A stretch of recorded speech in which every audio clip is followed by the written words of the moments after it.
오늘 우리가 함께 읽은 이 말씀은 하나님의 사람 모세가 죽기 전에 이스라엘 자손을 위하여 축복하는 내용을 담고 있습니다. 한 인생을 마무리하는 시점, 그것도 이스라엘의 위대한 지도자 모세가 남기는 마지막 유언과도 같은 축복이기에 이 말씀은 더욱 무게감 있게 우리에게 다가옵니다. 1절에서 29절까지의 말씀을 쭉 읽어보면 하나님께서는 각 지파에게 각기 다른 복을 선포하시는데요. 어떤 지파에게는 풍요로운 땅의 산물을, 또 어떤 지파에게는 용맹함을, 어떤 지파에게는 평안함을 주십니다.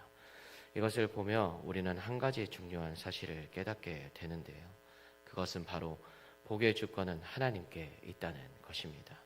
하나님은 각 사람의 분량대로 하나님의 뜻에 따라 가장 적합한 복을 내려주십니다. 그렇기 때문에 우리 그리스도인은 타인이 받은 복과 나를 비교하며 시기할 것이 아니라 나에게 주신 은혜에 자족하고 감사해야 합니다. 그런데 8절에서 11절 말씀에 기록된 레위 지파의 축복은 매우 특별한데요. 사실 레위 지파는 가나안 땅에 들어갔을 때 다른 지파들처럼 땅을 기업으로 받지 못했습니다. 눈에 보이는 부동산이나 재산이 없었습니다. 인간적인 눈으로 보면 안타까운 일일 수도 있습니다. 하지만 오늘 말씀을 보면 하나님은 그들에게 놀라운 영적인 권세와 풍족한 재산의 복을 약속하고 계십니다. 11절 말씀에 모세는 이렇게 기도하고 있습니다. 여호와여, 그의 재산을 풍족하게 하시고 그의 손의 일을 받으소서. 그를 대적하여 일어나는 자와 미워하는 자의 허리를 꺾으사 다시 일어나지 못하게 하옵소서. 아멘. 땅 한 평이 없는 그들에게 어떻게 이러한 부와 권세의 축복이 임했을까요?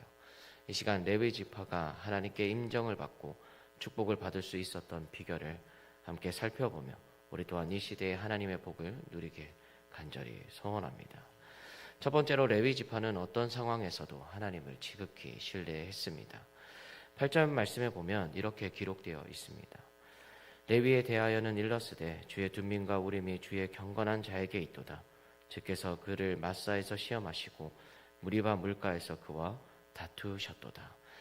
여기서 마사와 무리바라는 지명이 나오고 있는데요. 이곳은 어떠한 곳일까요?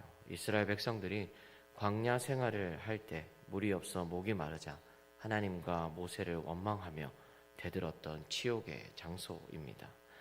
출애굽기 17장의 르비딤 물 사건, 그리고 민수기 20장의 가데스 물 사건이 바로 이 배경인 것입니다. 백성들은 조금만 상황이 어려워지면 왜 우리를 애굽에서 끌어내어 여기서 죽게 하느냐며 불평을 했습니다. 눈앞의 현실, 즉 목마름이라는 고난이 닥치자 하나님의 은혜를 그들은 다 잊어버린 것입니다. 하지만 레위 지파의 대표격인 모세와 아론은 어떠했습니까? 물론 그들도 인간적인 연약함은 있었지만 그들은 끝까지 하나님 앞에 엎드렸습니다.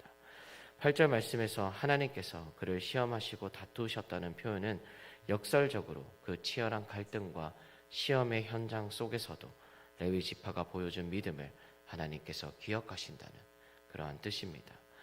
모든 백성이 돌을 들어 치려고 할 때도 그들은 하나님을 신뢰했습니다. 이것은 결코 쉬운 일이 아닙니다. 내 삶이 평안할 때 하나님을 믿습니다 라고 말하는 것은 누구나 할 수 있습니다. 하지만 인생의 마사와 무리바를 만났을 때 하나님을 신뢰한다는 것은 진짜 믿음이 아니면 불가능합니다. 역대하 20장 20절 말씀에 보면 이렇게 기록되어 있습니다. 이에 백성들이 아침에 일찍이 일어나 두고와 둘로 나가니라. 나갈 때 여호사밧이 서서 이르되 유다와 예루살렘 주민들아, 내 말을 들을지어다. 너희는 너희 하나님 여호와를 신뢰하라. 그리하면 견고히 서리라. 그의 선지자들을 신뢰하라. 그리하면 형통하리라 하고. 아멘. 레위 지파가 부와 권세의 복을 받은 첫 번째 이유는 환경을 초월한 신뢰였습니다. 여러분들에게 삶에 목마름이 있다면 억만보다는 신뢰를 택하시기를 바랍니다. 그 절대적인 신뢰가 하늘의 문을 여는 열쇠가 될 것입니다. 두 번째로 레위 지파에게는 거룩하고 의로운 열정이 있었습니다. 9절 말씀입니다. 그는 그의 부모에게 대하여 이르기를 내가 그들을 보지 못하였다 하며 그의 형제들을 인정하지 아니하며 그의 자녀를 알지 아니한 것은 주의 말씀을 준행하고 주의 언약을 지킴으로 말미암음이로다. 이 말씀을 얼핏 들으면 매우 비정하게 들립니다. 부모도 형제도 자녀도 모른 채 한다는 것이 과연 하나님의 뜻일까요? 이 말씀의 배경은 출애굽기 32장의 금송아지 우상 숭배 사건입니다. 모세가 시내산에 올라갔을 때 백성들은 산 아래에서 금송아지를 만들고 광란의 파티를 벌였습니다. 하나님께서는 진노하셨고 모세는 내려와서 외쳤습니다. 누구든지 여호와의 편에 서 있는 자는 내게로 나아오라. 그때 주저없이 뛰쳐나온 지파가 바로 레위 지파였습니다. 그리고 모세는 그들에게 하나님의 심판을 대행하게 합니다. 비록 형제요, 친구요, 이웃이라고 할지라도 우상 숭배의 제약을 도려내라는 명령이었습니다. 레위 지파는 피를 토하는 심정으로 그 명령을 수행했습니다. 이것은 무엇을 의미할까요? 레위 지파가 가족을 사랑하지 않았다는 뜻이 아닙니다. 그들에게는 하나님보다 더 사랑하는 것은 없어야 한다는 분명한 우선순위가 있었습니다. 죄와 타협하지 않는 거룩한 분노, 즉 의로운 열정이 있었습니다. 오늘을 살아가는 세상은 적당히 타협하라고 유혹을 합니다. 좋은 게 좋은 거다, 다들 그렇게 산다라고 말하며 불의와 손잡기를 권합니다. 인정에 이끌려서 혹은 당장의 이익 때문에 신앙의 양심을 팔아 넘기게 만듭니다. 하지만 하나님께서는 레위 지파를 통해 우리에게 결정적인 순간에 누구의 편에 설 것인지를 물으십니다. 비록 당장은 손해를 보고 사람들에게 미움을 받을지라도 불의의 편이 아닌 의의 편에 서는 것, 인정에 얽매여 죄를 묵인하는 것이 아니라 단호하게 하나님의 말씀을 붙드는 것, 이 거룩한 열정이 있었기에 하나님께서는 그들에게 영적인 리더십, 즉 권세를 허락하신 것입니다. 간사에게 양다리를 걸치는 신앙이 아닌 하나님을 향한 뜨거운 일편단심의 열정을 회복할 수 있기를 간절히 소원합니다. 세 번째로 그들은 온전히 헌신된 하나님의 사역자였습니다. 10절에서 11절 말씀에 이렇게 기록하고 있습니다. 주의 법도를 야곱에게, 주의 율법을 이스라엘에게 가르치며 주 앞에 분향하고 온전한 번제를 주의 제단 위에 드리리로다.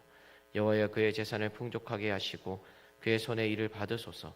그를 대적하여 일어나는 자와 미워하는 자의 허리를 꺾으사 다시 일어나지 못하게 하옵소서. 레위 지파의 사명은 분명했습니다.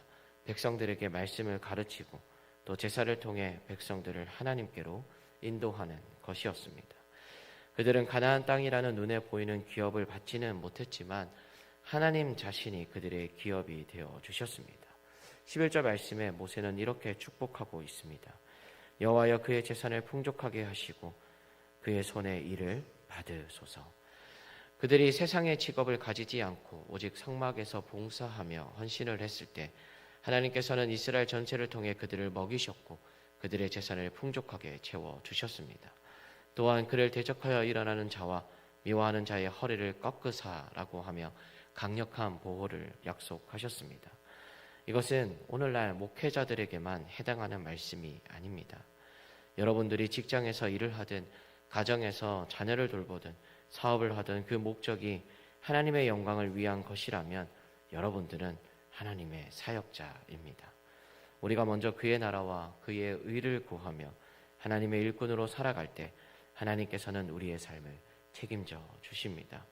하나님의 일에 내 인생을 걸면 하나님께서는 내 인생을 책임져 주십니다. 이것이 레위 지파가 받은 축복인 것입니다. 29절 말씀에서 모세는 이렇게 말합니다. 이스라엘이여 너는 행복한 사람이로다. 여호와의 구원을 너같이 얻은 백성이 누구냐? 그는 너를 돕는 방패시요 내 영광의 칼이시로다. 내 대적이 내게 복종하리니 내가 그들의 높은 곳을 밟으리로다. 아멘. 우리는 모두 행복한 사람입니다. 하나님을 아버지로 부를 수 있기 때문입니다. 세상 사람들은 눈에 보이는 땅을 넓히는 것이 복이라고 말합니다. 때로는 우리도 그것을 부러워하며 또 그것을 쫓아가려고 합니다. 하지만 모세는 오늘 우리에게 진정한 복, 영원히 사라지지 않는 복의 길을 보여줍니다. 그것은 바로 레위 지파의 삶입니다.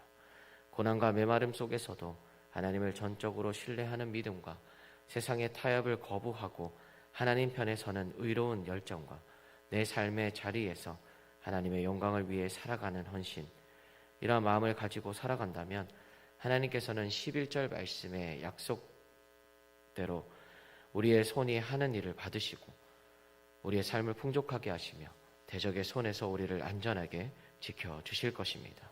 세상이 줄 수 없는 부와 권세, 그것은 하나님 안에 있습니다. 오늘 하루도 이 시대의 레위 지파로 살아가는 우리 모두가 될 수 있기를 간절히 소원합니다. 기도하시겠습니다.